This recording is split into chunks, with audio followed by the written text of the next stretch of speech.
Welcome back, all you Fabricants and Fleshbags, to the super, not funny show, Supercast. Supercast, where we talk about all things superhero in the pop culture space. And that's, of course, movies, TV shows, video games, and, of course, we talk about news and speculation, all that good and nerdy stuff. I'm Mo De Poupée, your resident fabricant and comment extraordinaire on all things pop culture, joined by the anime expert, video game designer, and lover of all things superhero, my good friend Ladi. Lottie, how you doing this evening? I'm doing great. I'm Yeah, ready to talk about some of this stuff. So yeah. yeah, we got a heck of a a list of stuff. It's a little different than last week. And last week we did Comic Con. This week we're getting back into some of the more, I guess, meatier issues that have come up recently regarding our superhero media. And so this week we got some moving and shaking going on in the industry. So we got Alan Horn joins Warner Brothers in an advisory capacity. What does that mean for DC going forward? A confirmation of Spider-Man's place in the MCU. We got a director for Avengers, the Kang Dynasty. We're going to talk about the trash take of the week. Why DC just can't get their Superman together. Apparently, it sucks to work for Marvel if you're a VFX artist or VFX house. We're going to do another Marvel Must Pay, this time about the bullshit accounting and how it shorts people who create characters. Some more releases. The Snyder Cut BS. This stuff never seems to go away. More about Snyder Cut bots and the weaponizing of toxic fans. And we're going to also talk about who's the new Black Panther and how that's got fans divided. So, you ready, Lottie? Yeah. We got a lot to go. So, let's just jump into it. So, Warner Brothers has been going through a big old shakeup. We've been talking about how things have been getting canceled left, right, and whatever. Discovery, got them. And then we also heard recently that the rumor was that they're like, oh man, we need Henry Cavill back as Superman. And we were all so, hoping that we heard that, Henry Cavill was going to be Superman and Black Adam. But unfortunately, we all had blue balls because there was no such thing announced whatsoever at Comic-Con. Huge letdown. So what's DC? What's going on over there and who's running the show or whatever? Well, some good news. I'll call this good news. Hollywood veteran Alan Horn has come out of retirement again to rejoin Warner Brothers. He was formerly an executive at Warner Brothers, but why should anyone give a crap about that? What does that have to do with superheroes? That has to do with this. Up until recently, and by recently I mean like late last year, Alan Horn was the head of Disney Pictures. Basically, he was in charge of all movie making at Disney, and he was the boss of Kevin Feige, and like I said, until recently. He's a industry veteran. He pretty much, let me just say this.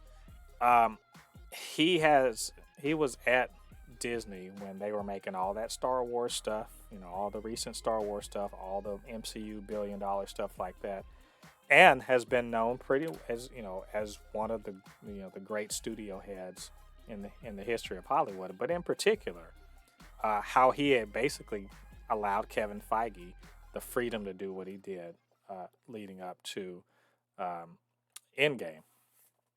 So Yeah. now he's taking his talents over across the street to Warner Brothers. And so my thing is, this is awesome. He's not going to be look, now, I'm going to just say he doesn't run any studios. He's going over there essentially to be a consultant. And by that, it seems to me to be to get Warner Brothers Studios, get them in hand. And in particular, hopefully, to focus on getting DC, in some kind of working condition where they can make consistently good movies. That's my hope. Now, Lottie, I don't expect that you know who this guy is straight up. You probably have heard me mention his name before or whatever. But you know his track record. I'm telling you, he gave Feige the freedom and the ability to actually make those $1 billion films, and also many other things like Pixar did a lot of great things while he was there. Lucasfilm did a lot of great things. Like this guy's a winner. So he's there, and he's going to go over to DC now, or Warner Brothers now. What do you think? Thank God. There needs to be somebody. Because I'm gonna just say this. Besides Wonder Woman 1984, Warner Brothers has sneakily been dropping bangers. They're not dropping them at the speed of Marvel, but honestly, you got to think they came out with Joker, they came out with the Suicide Squad, the new one, they came out with Peacemaker, and then they came out with the new Batman. They've like sneakily. I was just talking about this with my friend. Sneakily, they have been coming out with bangers. So they have the talent. They just need the coordination, Thank you. and hope Yeah. and hopefully that could get somebody to start competing with with Marvel, because there has to be competition. Because if you don't give competition, Alan Horn he's an old man. He's not. It's not like this is gonna be. He's not gonna be at DC for the next 5 years. He's Mhm. probably gonna be there for about maybe 2 3 years. He's gonna find the next guy and say, or a woman, and say, everybody shut up and listen to this person. Get out of my way. I'm retiring again, and y'all listen to this person. So hopefully he finds that person, so they can finally, like I said, they can finally start getting the talent. I mean, the coordination. Mhm. And please, Alan Horn, slap these people so we can get the man who was born to be Superman back. Please, we're begging you. I'm begging you. Please get this man back as Superman. Please slap whoever you have to slap. Slap him. I think I will say that I think that this is great because this guy knows not just he just doesn't know the business. He's been at Warner Brothers before. He has great relationships with people throughout the industry. Let me to put it in perspective. I'm I'm trying to remember this precisely, but I'm pretty sure he's the one that smoothed all that shit out with him between him and Bob Iger. They smoothed that shit out with Scarlett Johansson. That's the sort of person you need. And yeah, he needs to get as far as DC is concerned. Yes, they've had hits, but they have not had a cohesive strategy. They've been sort of stumbling into it. They in DCEU or not? They haven't quite figured themselves out. And I'm not saying that Al Horn's not the Feige, but he can identify the Feige, I think, and he can restructure them, get them coordinated, get them have some synergy, so that everybody's working towards the same thing, and it's not just a bunch of different movies that are just scored and coming together. And plus, there's other Warner Brothers things.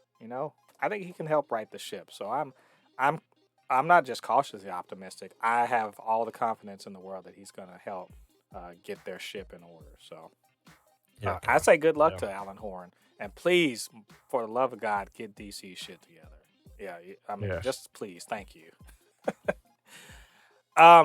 Next bit of news is This is just something to follow up to San Diego Comic Con. So we were talking about Spider-Man freshman year and all the cool and interesting things. You're like, how does this work? How is this a prequel to, Captain America Civil War? How's this a prequel to Homecoming? Well, we got a little confirmation about what it actually means, where it fits, and it seems to be fitting as you suspected. So pick up the phone, Lottie. You called it. It is indeed a multiverse, an alternate universe. The alternate seems to be that instead of in Civil War, instead of Peter walking into his room to find Tony Stark sitting there, instead he finds Norman Osborn. So Norman Osborn's going to serve the mentor function, but that's not going to work because we know who that guy is, and that also explains all the weird and all the alternate costumes and Doc Ock and everything, because the Peter in the MCU has never seen Doctor Octopus, but in this one he has. And so this actually suggests to me that they are taking more of a cue from the old school, 60s and 70s comics, and in a more modern context than they are trying to make it strictly in the MCU. To which I say yes. Yes. First of all. So they're basically following it's almost like they're following the original story, because Yeah. We all know, or well, people who may not know, who may only know MCU Spider-Man, the original mentor figure for Peter was Norman Osborn, Yep. until he became a psychopathic killer and became the Goblin. But before then, his mentor was Norman Osborn, and pretty much Harry was like his brother. Yep. You know what I mean? That's how it was. Yeah. So I mean, I'm all for this. First of all, I never needed this to be in the MCU. It would have been cool, but I didn't really need it. And if we get more of that, Silver Age Spider-Man, which I have to say, that's some of the best Spider-Man possible, then I'm all for it. So I'm glad we got this clarification. I'm looking forward to it even more. So anyway, we'll get more information, I'm sure, about that coming up quite soon over the next 5 or 6 months. We'll let y'all know. Speaking of the MCU, and in particular, Phase 6, we heard about the Avengers movie, one of the Avengers movies that they were going to be making. This is in 2025, and it's Avengers: The Kang Dynasty. It's presumably it's going to be spinning out of not Multiverse of Madness, but Loki, and also Ant-Man, and the Wasp: Quantumania, and presumably even Fantastic Four. So we learned that the director of Shang-Chi, Destin Daniel Cretton, is in fact going to be directing the Kang Dynasty. We saw what he did with Shang-Chi, Ladi. So now he's going to have his hands on Kang and the Avengers and all that fun stuff. What do you think? Okay. So I've seen, like I said, we've seen him. We've seen what he's done, his work. I just want to see how he's. I'm interested to see how he's going to be able to not just handle one hero, to see how he's going to handle multiple heroes, because I'm gonna just say it is a nightmare probably directing. I can't imagine trying to direct a Avengers movie, especially Kang, which it sounds like this one might be a $300 to $400 million budget. You know what I mean? Because this is going to be a lot of people. This is going to take a lot of directing, and I'm gonna just say, I think. Do you think this movie is going to be as long as Endgame? You think they're going to try to do Endgame length, or they're going to try to do 2.5 to 3 hours? I mean, who knows? I mean, this is the thing, is we don't know what the story is. Like, there's no, remember the original. This is going to be fucking big. I figure at least 2 hours and 15 minutes, maybe going on 2.5. Do you think they're going to? Here's my next question: do you think they're going to make it that everybody's in it, or? Because here's my thing on that movie. I don't think they should add every single Marvel person that they have so far. Mm-hmm. I think they should only add people who are connected to the multiverse or cosmic. I think they should leave some of these characters out of it, like Captain America and all that stuff, because that's just too much. Because you got to think, you have to put Loki in the movie. You have to have Loki in the movie. Wanda might wake the fuck up. You know what I mean? Mm-hmm. You have to have Doctor Strange. You might get Spider-Man again. Maybe. I'm not saying it's possible, but it is a possibility that Spider-Man is going to be in that movie. Of course, we're going to probably have the Marvels in it. We're going to have the Eternals are probably going to be involved. Probably. There's this is probably going to be a huge movie with a huge cast that I don't think they should add everybody into it. You know what I mean? Mm-mm. Like some characters should be sidelined into this in this movie. Well, I think it's going to be like an Infinity War. Not everyone showed up. Of course, there was a smaller cast at the time too. But I mean, who knows? In my mind, this may be a situation where there are different sets of Avengers who are doing different things. But this is the thing that's so far ahead. I mean, it is so far ahead that we have zero idea about where it's even going, except that Kang is involved. Like we've got to see it at least the next, into next year. I think we got to see like until this time next year we may be able to speculate. But I have to say, I'm actually, when I saw this news, I was pretty pumped about it because I love Shang-Chi. I think it's probably if it's probably the best, single phase 4 movie. Yeah, No Way Home. I get that. What I'm saying is, as for a character that nobody knew, I think I'll that say direct yeah, MCU movie, yeah, yes, because I don't think 'cause I don't really consider No Way Home a MCU movie in the sense of because it had a couple of Sony stuff doing it. You know what I mean? yeah, I don't consider a direct MCU movie. right. So But I think I think it's definitely a top tier Marvel movie, and it was very very well directed, and I think that this is a huge vote of confidence from Kevin Feige. Because remember, uh, you know, the Russo brothers, they started out doing Captain America, the Winter Soldier, right?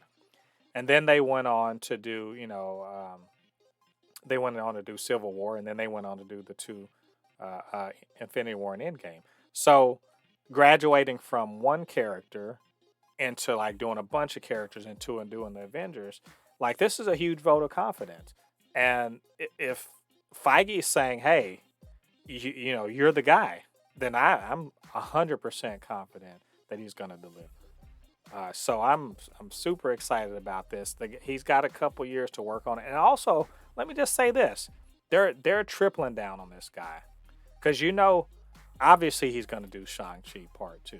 Like that's a no brainer, right? But mhm. also, he's also doing that Wonder Man TV show, right? So Shang-Chi, we're presuming they're doing a second Shang-Chi. He's producing the Wonder Man TV show, and he's doing this. They are super confident in this guy. The only other thing about this, the only other director that they're just like, yeah, we want you to doing more Marvel stuff is Ryan Coogler. That's the only other guy right now, or woman, man, whatever, they're just like definitely we're doing more with you. And the other person besides that was James Gunn.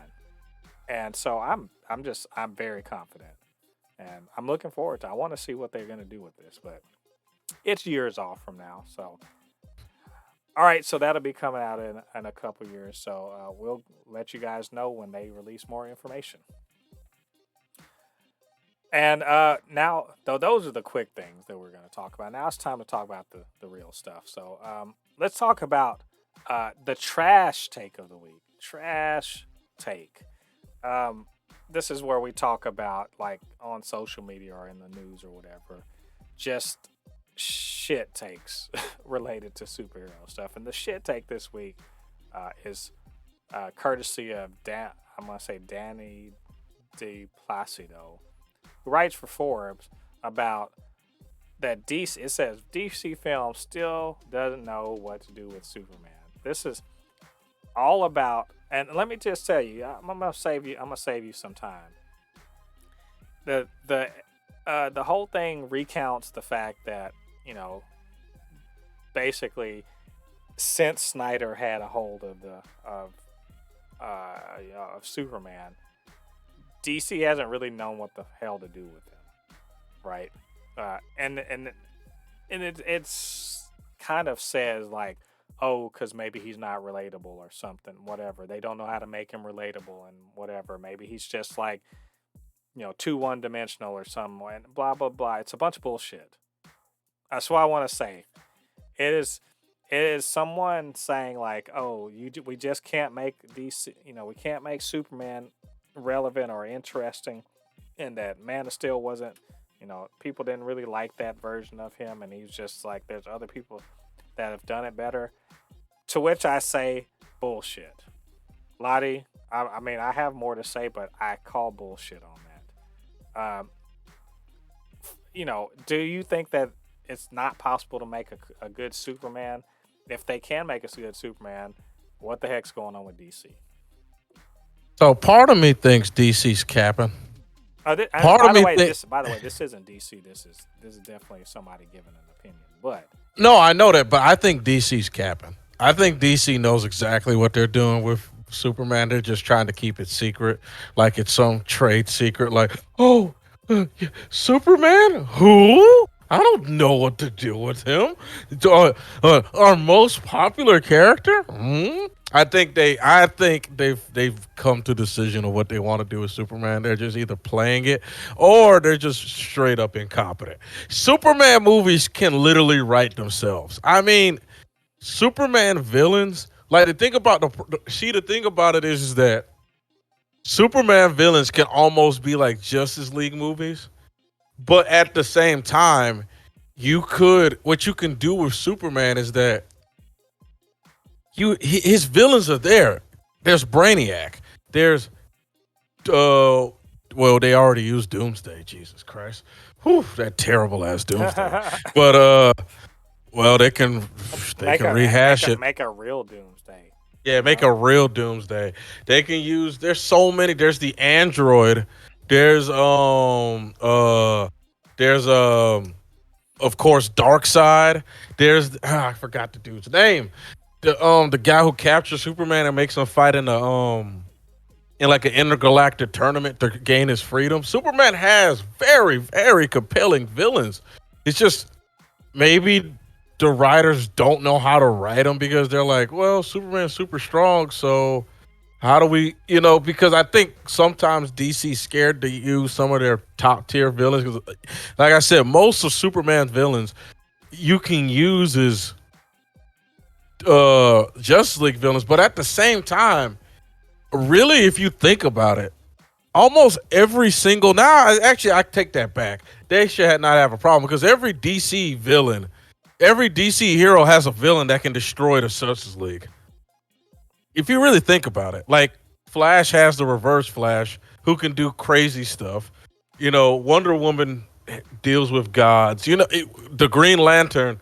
We all know their power comes from like old gods. You know what I mean? So they could do it. They're either being incompetent or they're just pretending to be dumb. Right. And they're probably just going to drop, like, just out of nowhere at the end of this year, we're just going to see like some epic Superman trailer and they'll be like, yeah, we were lying. I would, you know what I mean? I wish that were gonna happen. It's pretty hard to hide a $200 million production. I kind of look at it as it is bullshit that you can't make a good Superman movie. I think Man of Steel was mostly there, to be perfectly honest. Yeah. And here's the other thing. You know what? Why don't y'all do something? Here's just a little suggestion. Just do what Marvel does. Go to the comics, find the best fucking Superman stories. I'm sure there are about 20 or 30 of them. Find the best ones and make one of them. That's it. You don't need to. Why are y'all working so hard to let's write a new Superman? No, motherfuckers, you don't have to do that. You know why? Does Marvel do that? No, they at the most they get an amalgamation of all the best ideas and they make them happen, right? I mean, if you need good Superman material, just go.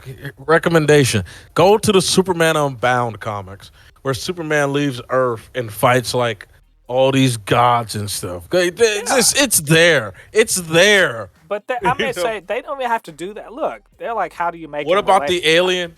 I question this whole. They just don't know how to make them relatable. There are literally thousands of I want to say thousands, but there are hundreds and hundreds of comics in which Superman is being made relatable. Like But this, even then, here's the thing. Why do you want to make Superman relatable? Superman is a godlike being. I don't want to feel relatable to Superman. I want to look at Superman as this ultra super unstoppable being. I look at him like this is what not of course this is not what humans can reach. If you want somebody relatable, Batman. There you go. yeah. Well, I mean, Batman. but see, I'm just gonna push back on that. I think that Superman is hella relatable because he's a man. Even if he may be a alien man, but he's still a man. He's got all the feelings and shit like that, like a regular person. I'll put it in perspective. Look, I told you, DC Super Pets. I was just telling you, like it's really good. Some of the best shit in there is when when Crypto and Kal-El, Superman, do their human and pet thing. He's a guy with a dog, right? Maybe they can fly around, they're super fast and all that other stuff. But they have a man and dog relationship. That's relatable. I like that. I like that Superman. That Superman I could see doing other things. There's no reason at all that they can't look at the comics and find some of the best storylines and just make them. I don't buy this whole he can't be related. Yes, he can. That's why I said this is a trash take, because you can't tell me that a comic with a character that's over 1,000 issues have been published about this person since the 30s, has been in constant publishing since the 30s. You can't tell me you can't find one damn story in there that'll make a good movie. No, not allowing it. That is a bullshit take. And if anyone at DC is buying it, they need to be fired. Get them out of DC, because if you can't make Superman work, you don't need to be working in this industry. Straight up. Like I'll bet you one damn thing. I'll bet you $1 million, and someone would owe me $1 million for this. If Kevin Feige had Superman, in fact, if he had DC, he'd make a Superman movie first, and he'd make a banger ass Superman movie, and then I'd be looking at all these dummies that kept saying that you couldn't make a good Superman movie. Bullshit. So anyway, you can make a Superman movie. Yeah. Get out of here with that trash take. So anyway, that's the trash take for the week, and let us not hear any more of that bullshit.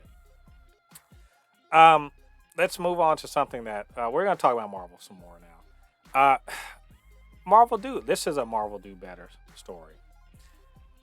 Apparently it sucks to work on VFX for Marvel, and you know what? I totally fucking believe it, because Marvel stuff is very VFX heavy, right?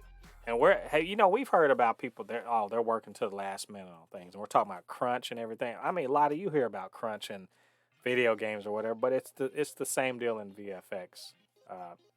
And Marvel is the big player in town because, I mean, look at their slate. Like next year, they have 12 things. They have 12 projects, movies and TV shows that are coming out next. So they're the big player in the room, or in the industry. And so they kind of have a lot of weight to to throw around. And apparently they demand a ton out of their VFX houses that they contract out to. They get the lowest bids possible, and then they demand a lot of last minute changes and on all this other stuff. And so this VFX artist more or less talks about what it's like to work on them, how they work in mandatory overtime. That's fucked up, man. For a year or whatever. 60 plus hour weeks and all that other stuff.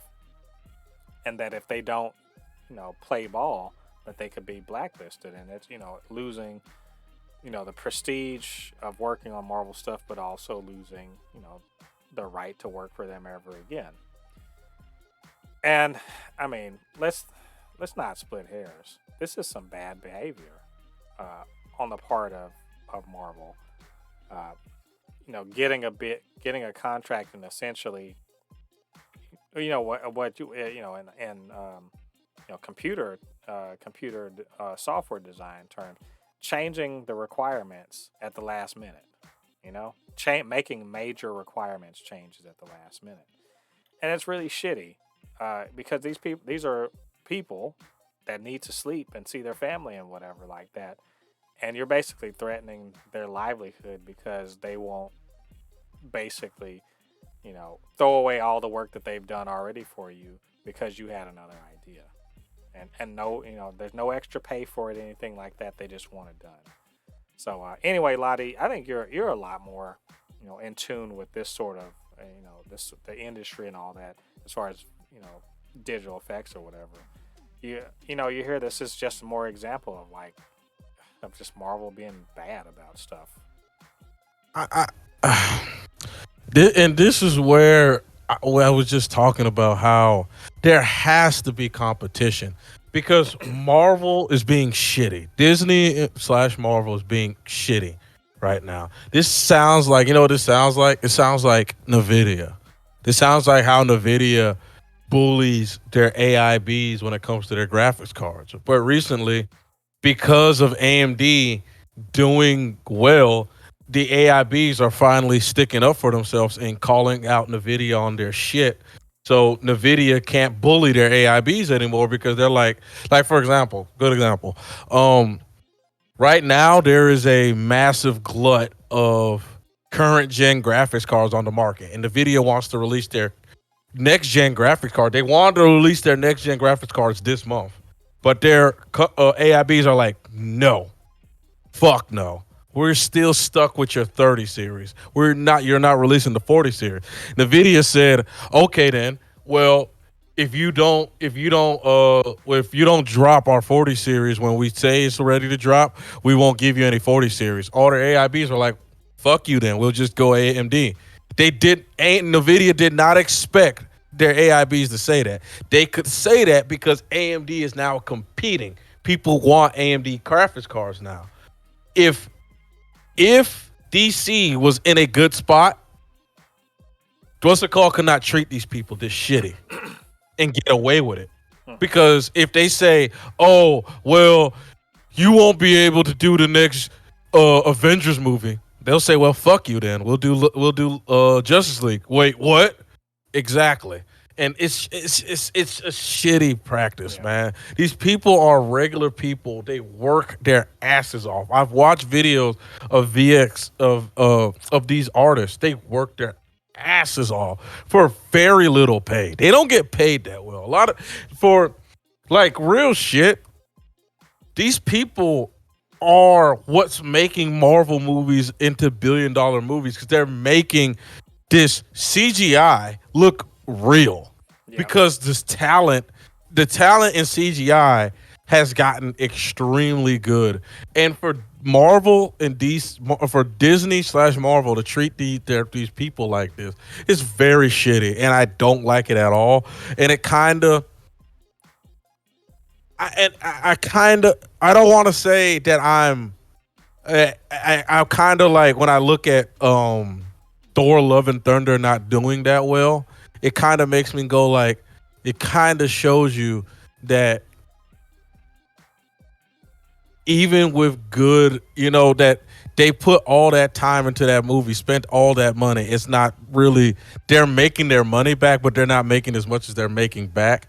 And it's just, I don't know, man. Like it hurts to hear that Marvel is acting this way, but unfortunately, it's going to happen. These companies are not your friend. They're in it to make money, and if they can get away with doing shitty practices, they'll do it. And right now, they're on top, and they're on top by a large margin. This is why I'm begging Paramount. This is why I'm begging Warner Brothers. This is why I'm begging all these other movie companies to get their shit together. Get a lineup of movies to compete with Disney so the movie industry can finally get balanced again. That these people just can't bully the fuck out of somebody. You know what I mean? Well, and I think that the artist was saying, like, it's it's to the point where that all this will be solved by better practices on the filmmaking end in terms of having a clearer picture of what you want and not resorting to coming back and be like, well, let's make some changes at the last minute, but instead you know get all this stuff under control, all of the visualization, previs, the story, get your storyboards, get all of that stuff, in other words, the pre-production work that should be done before you shoot anything. Get that all tightened up and locked so that there's no, as they call it in software, lock, feature lock, so that that's it. You don't get to come back and change anything. You stick with what you got. And if that was the case, there would be none of this, last minute changes or whatever like that. Or at the very least, be willing to shell out more money because you are asking for more. And that to me would solve that. It's Moneybags Mickey all over again. It's pretty much Yep. it. Moneybags Mickey don't like Money back. don't like to come up off of that cash, and it's someone's got to pay for it though. Like that, making VFX isn't free, you know. I'm thinking of an image of like Mickey and like he has a gold chain, gold teeth, and he's like in like urban wear, and he like these VFX artists are like working their asses off. All of a sudden the door like burst open, and it shows like these big goons next, like basically on both sides of Mickey, and Mickey's like, he takes a puff of his cigar and says, "Have you done what I asked you to do?" Well, in Mickey's voice, "Have you done what I asked you to do?" Mickey, we can't. Damn it! I told you to change the damn thing. Moneybags Mickey. Oh my God! Keep that image in your mind because we're gonna move over to another one. So that's Marvel doing something sucky on the VFX side. Now they're doing something sucky on the creative side. We're going back to Marvel must pay. So, we've been talking before about people getting screwed out of, they create a character and then Marvel's like, here's $5,000, get the fuck out of my face, right? You're lucky we're giving you that. And that was for people who didn't sign a contract. Well, how would you feel if you signed a contract that said, oh, if we use your character that you created, we'll cut you a $25,000 check. Isn't that awesome? Sign this little thing. That's what we'll do for you. You sign that little thing, you're thinking, hey, I see that my character's about to be used in a thing. That's pretty great. And then you get a $5,000 check. And you're like, what the fuck? It said $25,000. And then the lawyers say, read the fine print. And the fine print essentially says up to $25,000. Right? So this is what the situation is. Creator of Yelena Belova, who we all love, played by Florence Pugh in Black Widow, clearly is going to be in some other things. She signed that thing, expecting $25,000, got $5,000. Was like, what the fuck is going on here? And turns out that some Hollywood accounting is going on. Essentially, they're saying $25,000 shared between anyone who's created a character in a movie. And they do other things like, decide how much you're paying based on how long the character's in there. So cameo appearances and all that other stuff and what they call cameo appearances. And this is all up to the discretion of Marvel, of Disney. They're not contractually obligated necessarily to do any of this stuff. And so she got a $5,000 check because it wasn't just Yelena in there, but also, Black Widow's in it, and then you have all these other characters, right? And so basically the money was split between the different people who created the various characters, like the Red Guardian, whatever. And but also another thing is it's split between the creators themselves. So if she co-created that character, right? And because she co-created it, her part of it is cut in half too. You see what I'm saying? You see what I'm saying about Hollywood accounting, in order to not pay something reasonable, they make up all this bullshit about, well, actually, you only created half of it. You're only half responsible, so you only get half of the royalties, and we're going to cut that in half because there's a bunch of we're sharing the pool between people, and so be lucky we're giving you anything. To which I say, you guys fucking suck. Like, think even as much Black Widow didn't do great, but it made some money. And these cheap ass motherfuckers can barely come up off of $5,000 for one person that created arguably the best character in the movie. What the action, man? Oh, Marvel, y'all be making it so hard to be a fan. Am I right? They're bitching over 20 grand. Yeah. No, they're bitching over having to give 20 grand to multiple people each person getting $25,000. Exactly. It's 20. Oh my fucking god. It's 20 grand just a person, Marvel. You guys are being some bitches. Like, this is some fucking, like you said, this fucking sucks. You are literally, this is not like this is like $1 million they're asking for. You gave them 500,000. This is 20 grand. Yeah. Yeah. 20 grand. You cannot give what literally somebody can see in a check. Like, some people actually make 20 grand within a month or two. You cannot give that in a check. Marvel, you're that fucking greedy. You're that greedy that you can't come off 20 grand. Well, that's Moneybags Mickey. Moneybags Mickey ain't trying to. They're not. Oh my god, it's almost getting to the point that I was just saying to I was just talking about this with one of my friends about like companies like Marvel / Disney is now. It's almost becoming stupid business. You know what I mean? Like, it's not even. You're not, because what are you saving? It's literally becoming stupid business because it's like, for example.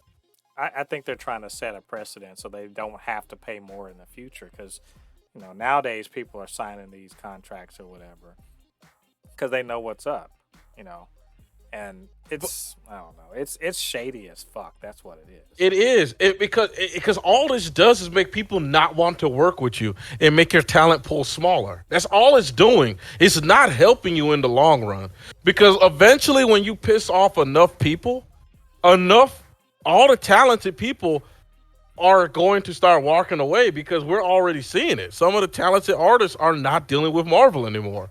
They're going to other independent comic book companies, or they're starting their own shit. And eventually you start losing talent, and then you're just going to be messing with the dregs. Yeah. And or you get people that they just really, really want to do it. I mean, some people go into it with their eyes wide open, and they understand that, whatever I do here may turn into something big, and all they'll do is say thank you. And some people recognize that, but this is a payday that could really make. So I mean, it's 25. It's a lot of money if you work, hourly or something like that. But it's not a huge amount of money relative to the actual. I'm pretty sure that's a rounding error when it comes to Marvel movies. So I kind of look at it as why do this? Why not be a good steward of the characters and just pay, just make it look good. That's the thing is, it's not even that much money. Yeah, it's not.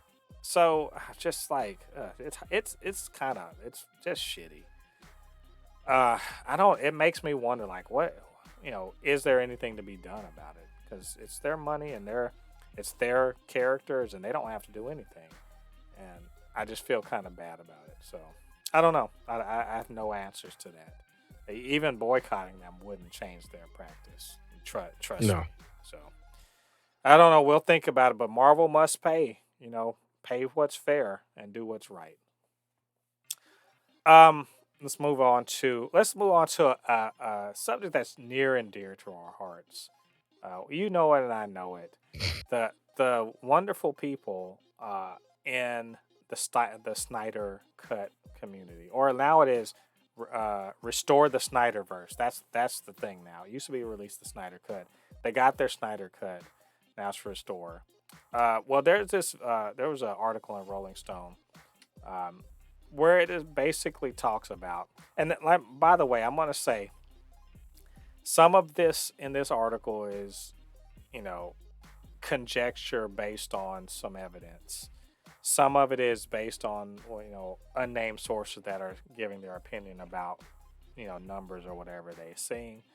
And there's some more than veiled accusations of, you know, kind of shitty behavior uh, aimed at Ray Fisher and also Zack Snyder, but in particular at the Snyder Stan community.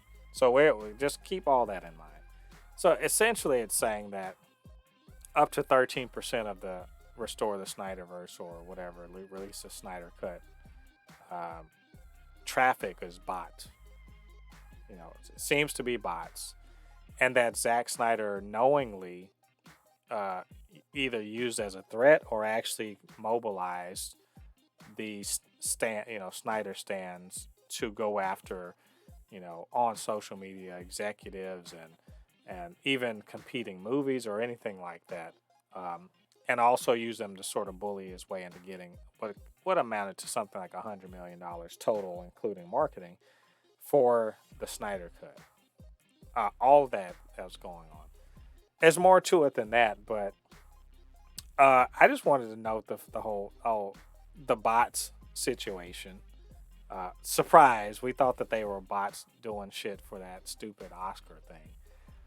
But also kind of the shittiness of, if Zack Snyder, if this is true, the shit, and I have to believe that at least to some degree, because throughout the whole Snyderverse stuff, there was times when he was being interviewed by some of these leading people in the community. He wasn't very vocally, saying like, stop doing this bullshit. None of that stuff. He was sort of, kind of reveling in the fact that he had this big old base and that he could sort of point them at people. And that kind of sucks. So, Ladi, what do you think?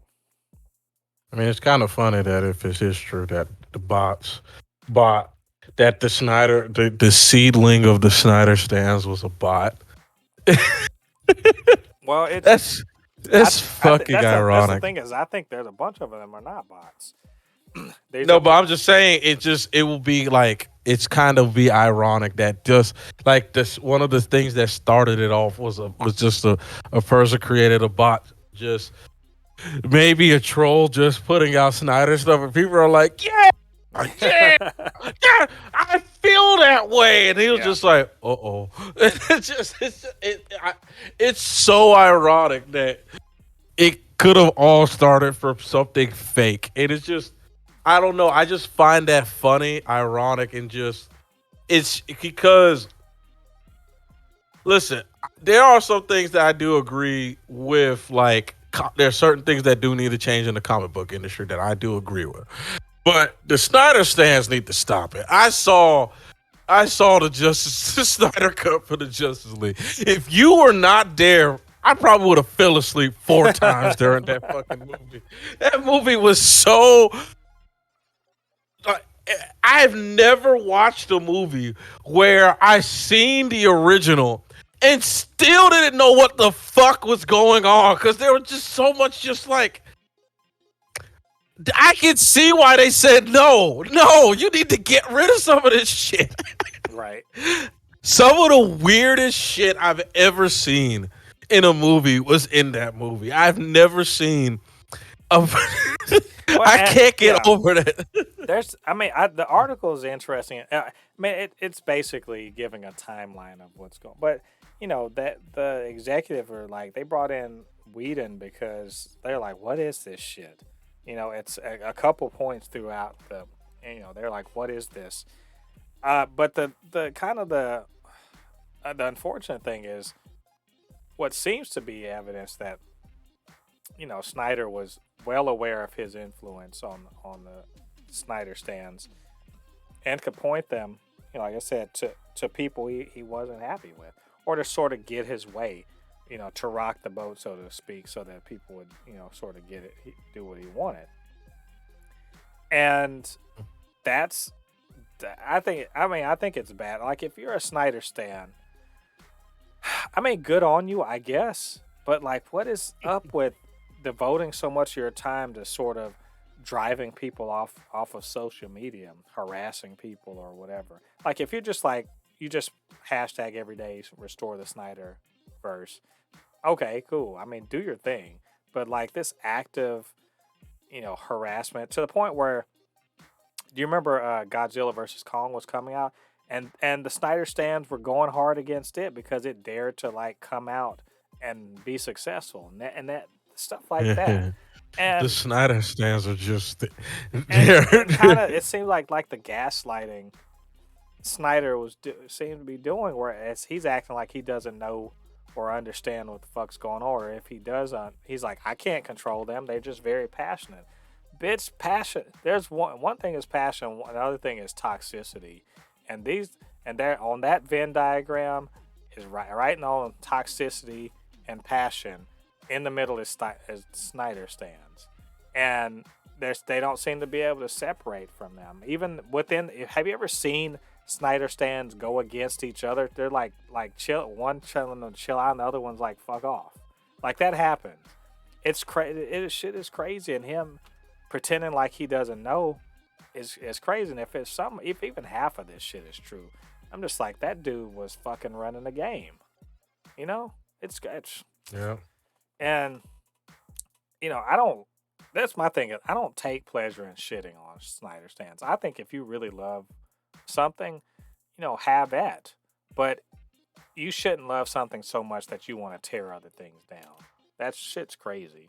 And to mobilize that sort of toxic shit is that's fucking ridiculous.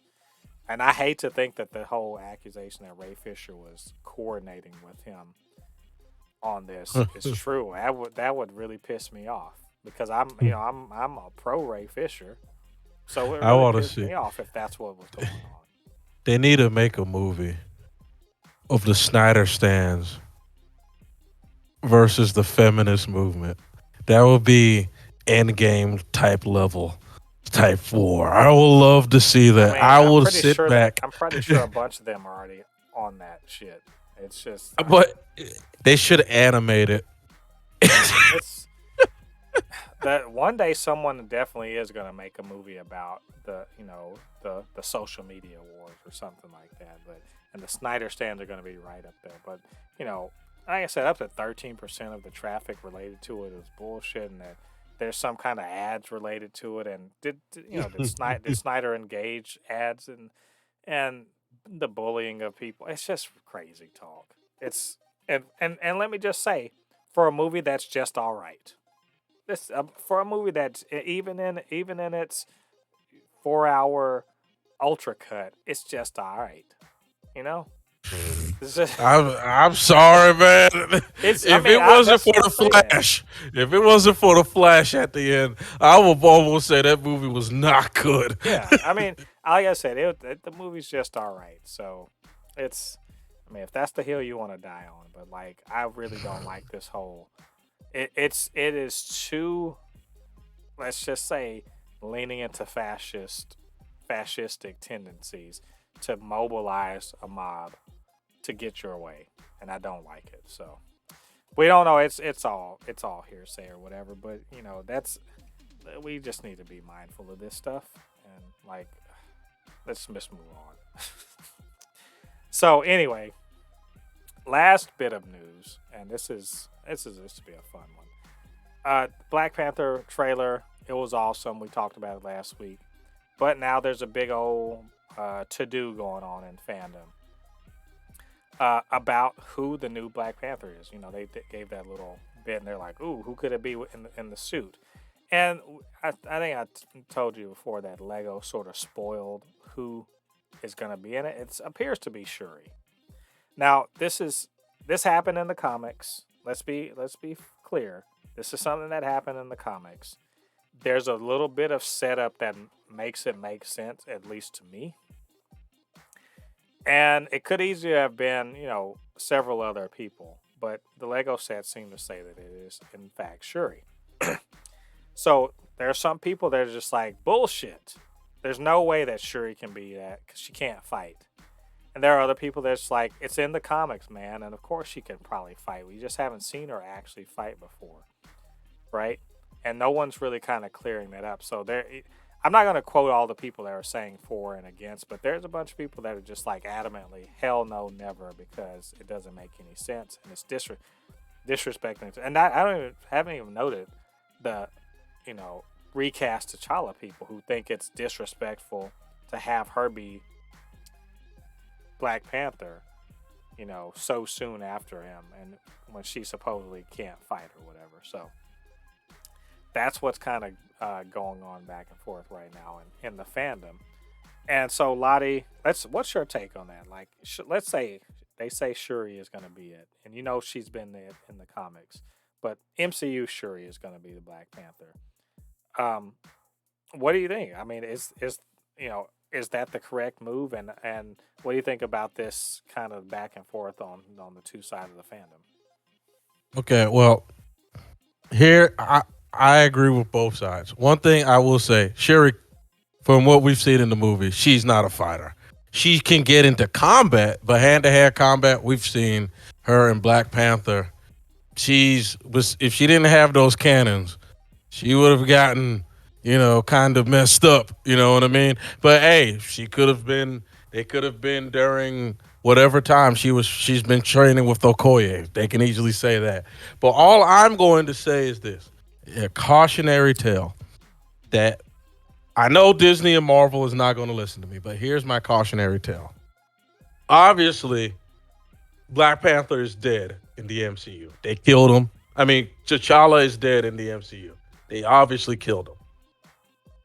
Please, God, do not kill him during the time, because what it's making it seem from what I've seen in the trailer, it's like the Atlanteans evaded at one time and he died protecting Wakanda. Please don't kill him off that way. Please, because I'm sorry, it will just not make too much sense for multiple reasons. One, where are all the other heroes to help Black, what's it called, to defend against the Atlanteans? Because I'm sure you could call Hulk and all these other people to help.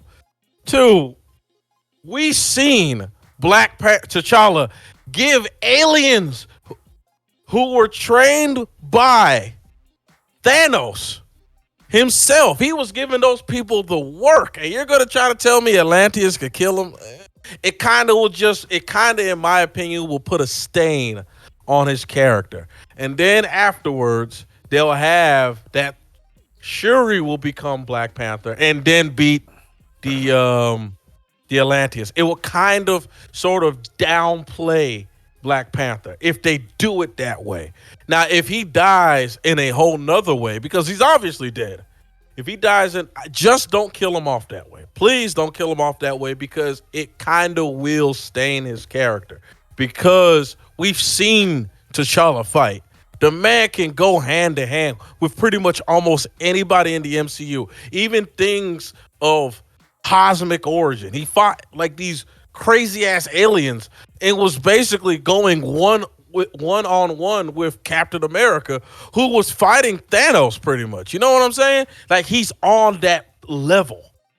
You see what I'm saying? Him just dying to Atlanteans will kind of feel like it will kind of stain it. But Shuri, I have no problem with Shuri being Black Panther. It's just, I just hope they don't set it up that way. Because if they're going to make her Black Panther, please, in this movie, show her training with Okoye.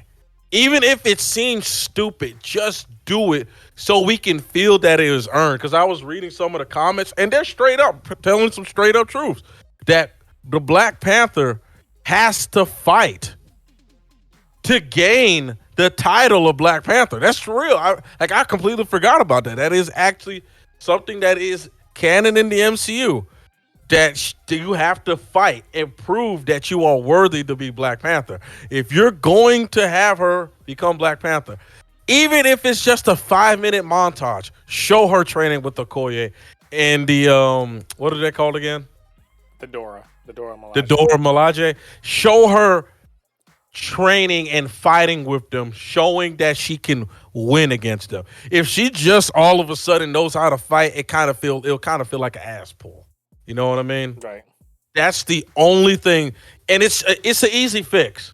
It's an easy fix. Just do that, and I'm telling you, nobody will complain. Well, there will still be people who complain, but majority of actual Marvel fans will not complain if they just give us those tiny tweaks. That's all I ask.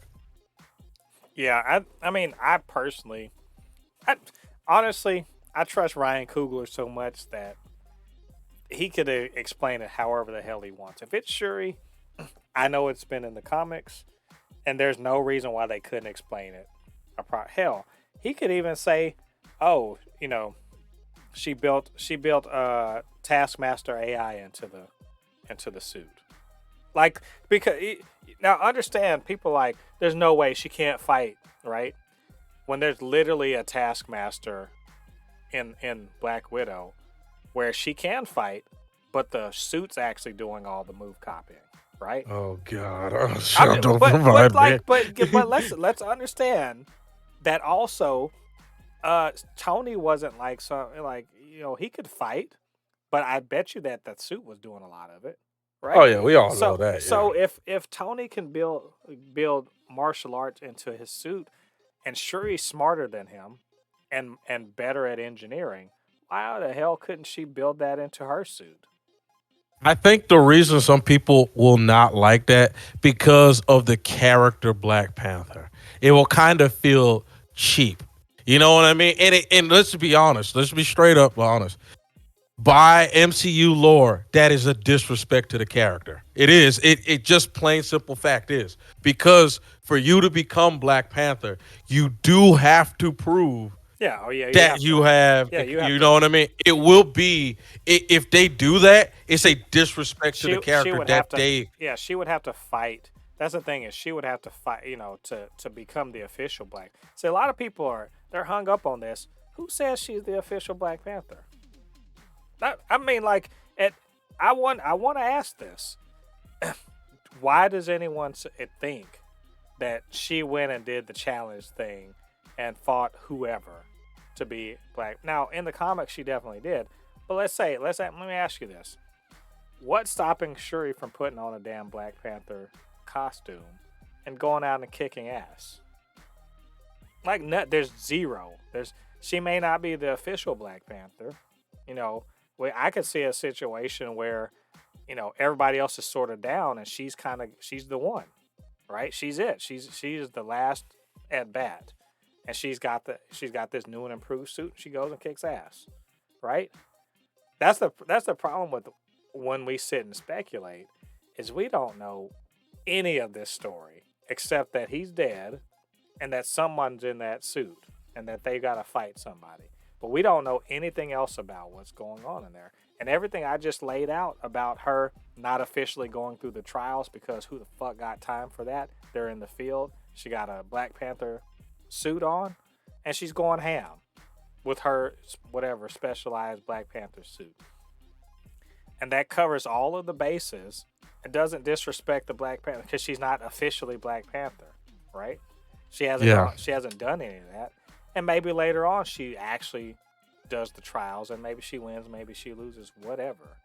But that's what I'm saying. Like, before we say anything about, disrespecting Chadwick and T'Challa or whatever, we need to actually know what's going on beforehand. And maybe it all makes sense within the context of the story. We just don't know the story yet. So that's more or less where I fall. That's why I'm not mad about this. Like, all these people that are upset about this, I'm like, man, just like, you don't even know the story yet. Like, just chill. Just chill. Maybe it'll make sense. Or maybe it will be trash. You don't know until you watch the movie.